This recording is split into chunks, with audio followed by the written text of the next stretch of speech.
Hi, I'm Madeline Miller, author of Circe, and I am so excited and honored that my book has been chosen to be part of the 2022-2023 NEA Big Read.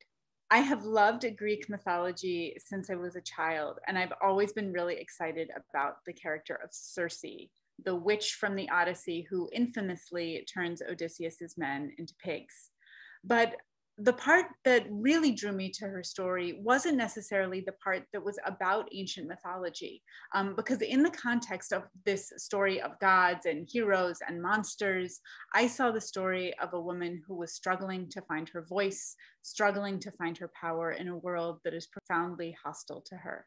The fact that Circe to me was the story of an artist, a woman finding her craft, finding her power, and finding her place in the world. Along with all those monsters and gods and minotaurs at the same time.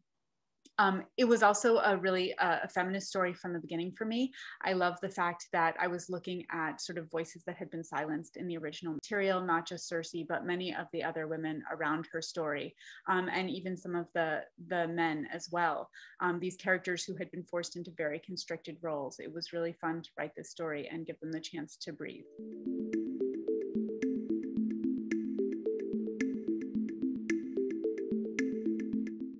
I am one of those writers who believes firmly that as soon as my book is in the world, it belongs to the readers as much as it belongs to me.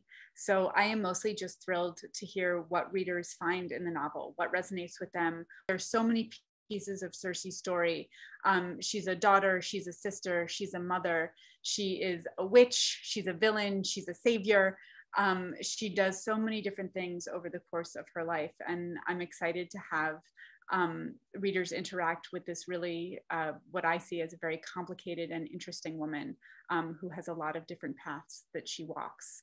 I also would love, I'm a former Latin teacher, so I always have sort of a secret delight if people go back to the original myths after reading Circe or one of my novels, or if they go to the myths for the first time, but that is not necessary at all. I wrote the novel in such a way that it could be an introduction for people, that even people who possibly felt alienated from the story before might be interested in reading it. So I am really excited to hear what readers see in it and open to all answers.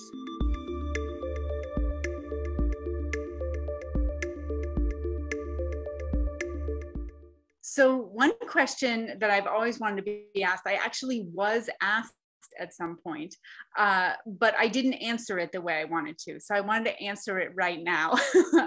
The question was, do the spells in the book work? And I answered it no, which is true. They don't work. I made them all up. But the answer that I wanted to give is that I love digging into herbology and herbalism.